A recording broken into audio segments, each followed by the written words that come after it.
Hello guys, and welcome back to my YouTube channel, and welcome back to this series of videos called book reviews. And in this video we're gonna review this book. This is gonna be in the series where I review books about dating or romance. This book is called The Dating Playbook for Men, a proven 7-step system to go from single to the woman of your dreams, by Andrew Ferebre. And this book, as in the beginning, I was very pleasantly surprised, and more I read it after the first 150 pages, it got less and less intriguing. But I'm gonna proceed with repassing the things that I think are really interesting or important about this book. Months gone by, and one night I was up late, unable to sleep, tossing and turning alone in my bed. I was lost in despair with a deep pain in my stomach when I started to think about what's next. Suddenly a great epiphany struck me. What if I turned this great pain into the greatest opportunity to fuel me towards the life I want? Okay, so he is sharing how he was discharged or how his girlfriend left him, and I am done being rejected by a woman, done living the life, done settling, done allowing my lack of confidence to guide me, done being submissive and nice guy, done doing nothing while attractive women are into other people. So basically, the dangerous problem of the picky industry. But relying solely on pickup does not lead to lasting relationship with the woman you desire the most. He's talking about pickup artists. No matter how well you pick up, your life is still the same. Your income, confidence, self-esteem, fitness, social life, overall character remain unchanged. Without transforming on the inside, you will never experience lasting results on the outside with high quality woman.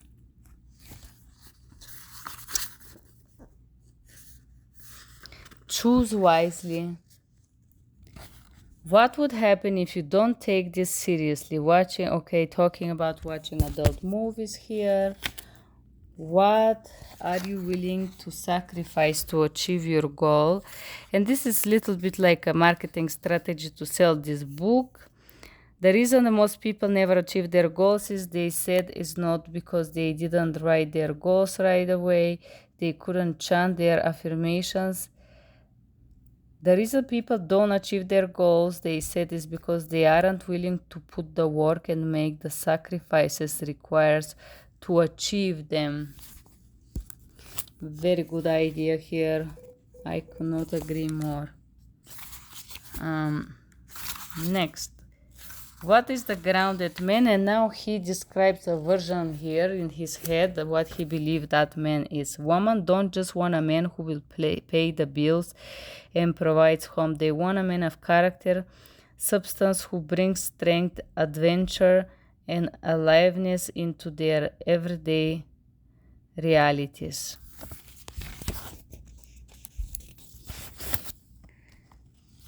The 3 parts of men. Okay, there is some things that I don't fully agree with this book, but let's proceed. You quickly realize that the niceness is nothing more than socially acceptable manifestation of extreme self-interest and insecurity. Nice guy isn't nice because that's who he is. His others focused behavior is driven by his need to be liked and approved by others at the expense of his own self-worth. I think there is a confidence. You could be confident and kind person and nice person, and you could be a doormat nice person. He's describing the doormat. Self-reliance means that you believe you are responsible for yourself, your success, and even your failures. So he's saying that resilience or self-reliance, it's in your hand, which is true. Without compatible values, the relationship won't work in the long run, and she won't respect you because you didn't stand up for your values, or her values if you want to. Embracing your masculine energy. By embracing your masculine energy, you open the door for the woman in your life to offer their feminine energy, where true attraction begins. Healthy masculine energy is primarily driven by two factors, freedom and dominance. It's in your nature as a man to be free, primal, and wild while exercising self-control.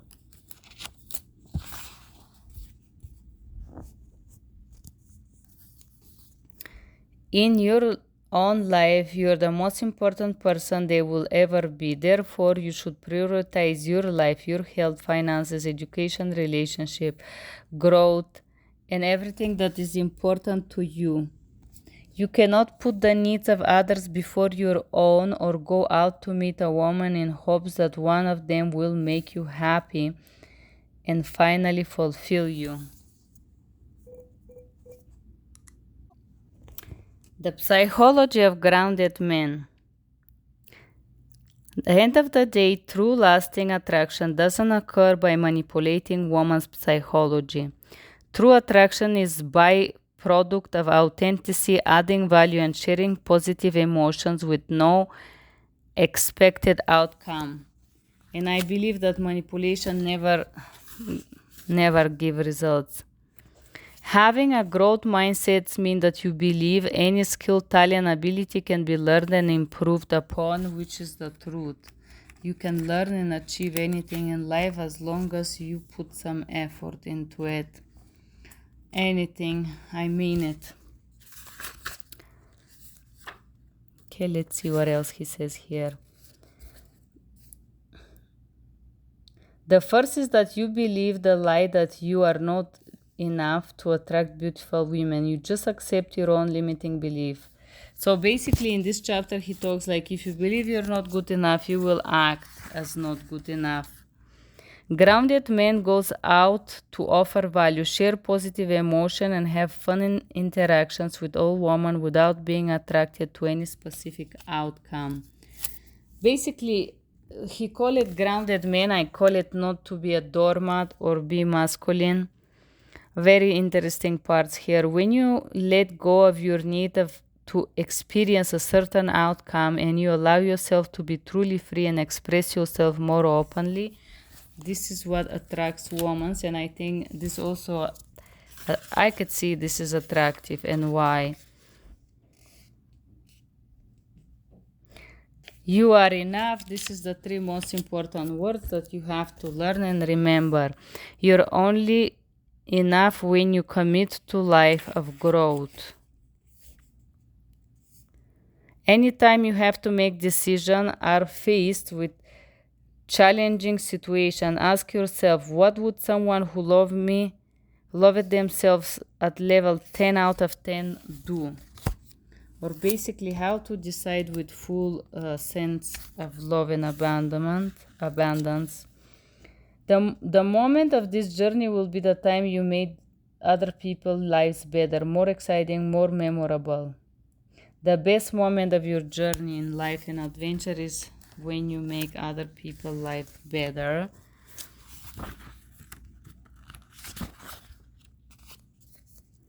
Everyone is attempting to achieve a sense of aliveness and excitement by looking outside of themselves. They spend their entire life chasing external validation in the form of sex, material goods, accomplishment, and prize, and the future pursuit of feeling good from the outside in. But the only way to generate positive emotion, states, and sense of acceptance create is come within you. How to end approval-seeking behavior from attractive women. Your ability to care less about the approval of others and more about the approval of yourself is the biggest turning point in your journey, resulting in a quantum leap towards becoming more grounded man. Physical beauty is not enough, and I do agree this. Well, this thing about the approval depends what kind of behavior a person have. Is he is a total jerk, you see how it's not gonna last very long. Be a giver, not a taker. And he talks about mindset. Give me your attention because I ask, give me your name, give me your number. So the behavior that is kind of cocky and requires, instead of, hey, I am giving you XYZ, it's more like, I'm asking you, provide for me. Write down a clear outline, what's your terrific strategy, how frequently you will do it, meet woman. And he give a strategy day to day, how you're gonna do social circus, social events, social apps, referrals. Interesting, very useful, how to meet more people and socialize. I have done a lot of those things. But this doesn't mean that you're gonna meet a superstars in these events, by the way, but it's good trying.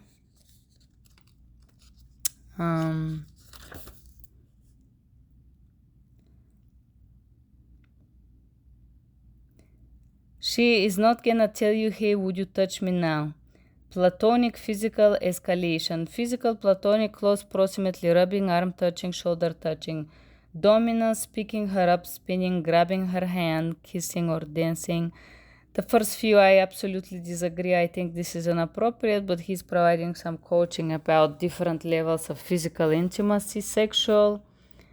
Hip when clearly to touch, hip butt ties, relationship, holding hands, arms around each other, sitting or cuddling. Okay, and then we are switching. This is after page 200. Now we become a little bit more of like a doormatty behavior. Guys that think that they keep her wanting more, allow her to chase by giving all of yourself to her so early. Don't give yourself to her. A man who thinks that he is a queen, it's not a masculine man anymore. At least that's what I believe. I think a real man should know his value, and he shouldn't be thinking that courting and being in his masculine, it means to chase. A real man knows how to fight for their woman, and he would never slip into this I am the prize, I am the girl type of behavior. So I don't agree with this second portion of the book, but hey, let's see what else he said. Dating only one woman at the time. Once again, okay, here it is. He proceed giving you more doormatty advices. Don't go from 0 to 100 too fast. Getting too excited and settling too quickly is bad. Okay, I may see that. Dating only one woman at a time. I honestly find it very disgusting when people sleep with like 10 people. Imagine you're dating a guy and he sleep with 10 people this week. I personally find this so disgusting. Why are you dating me at the first place if you're busy with 10 other people? I don't want to. The moment that I find that somebody is like this, I don't see them a second time. But there is some people that also date 50 guys a week. So guess what? Depends what dating include. If dating is just talking and getting to know, yeah, I can know 100 people. But if I'm talking romantically dating and being intimate with people, I don't agree with this point of view. The quality of woman you can attract is proportional to the quality of woman from who you confidentially walk away from. Not very sure about this. Too many guys assume that if they act like a boyfriend, they will be one. They will automatically become the boyfriend, but in reality, you're skipping one of the most important parts of the entire dating game, being chased, a total doormat, total loser behavior. Yes, you're skipping very important part of dating, which is called being romantic, being funny, being starting to know each other, dating, going out, have a good time. For me, this is absolutely a red flag. I met a guy and he started to act like that, and honestly, I feel very uncomfortable. This is absolutely inappropriate. I see him for a second time, and he would try to show all around that he was like my boyfriend until I tried to set a boundary. I did set a boundary, and he crazy made me. And he told me that all American women like that, and I was like, fine. I don't care what other women like. I just told you, don't touch me. I just met you. This is making me feel uncomfortable. But he didn't get it. And he proceeded with manipulating me through cutting his finger and acting like he's gonna die. I'm like, if you want me, I can put the stitches on you right now without anesthesia. It didn't work, but this is horrible, horrible idea to act like a boyfriend because you're skipping dating. This is a turn off, 100%. Great sex begin outside of the bedroom. Okay, I can agree with this. If a guy, it's just some weirdo who gets into your house and suddenly act like a sex maniac, it's never gonna have a second chance again. Red flags to be aware of. She is rude to beneath her social.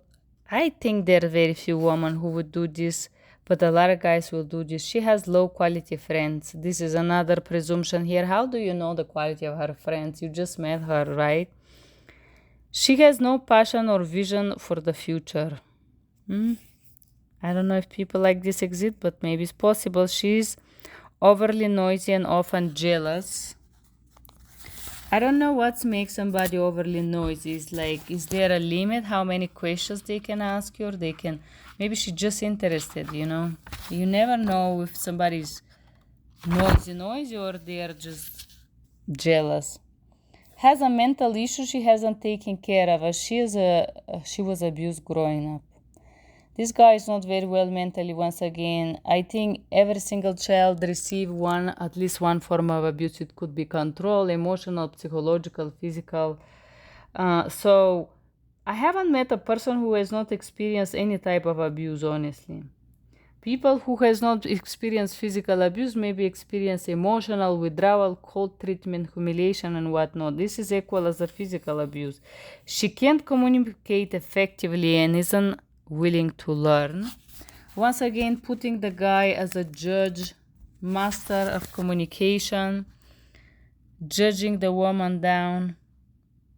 Maybe the guy is not intellectual enough to understand what she's communicating. How we know that? She's overly self-absorbed. Okay, same thing we can say about the guy. How to determine if she's relationship material. Friend zone her. And then he gives a lot of those losers mindset. Friend zone her, do friends with benefits, potential relationship material. And at the end of the book, I'm not just gonna comment because I think it's like a childish statements in the end, you know, I don't totally agree with them. But it's a good book overall. Teaches men how to be responsible, how to be outgoing, how to talk, and how not to be fixated on sexuality. And I think this is a very valuable book. It's a little bit controversial because in the first portion says don't be focused on the sex. In the second version says, the end of the book says have friends with benefits. But it's a good book, I think. I'm surprised. This book is for guys. It's not the classical play game book. It's interesting. I do advise this book if you want to read it. If you do read and apply this, at least some of those techniques that this book discusses, you will definitely be more attractive. I 100% agree with a lot of things here. Thank you guys for being here. What do you think about these advices of Mr. Andrew Ferebe? We just reviewed this book, The Dating Playbook for Men by Andrew Ferebe. How to get into a relationship. What do you guys think about this book? Write me your comments below. Bye-bye.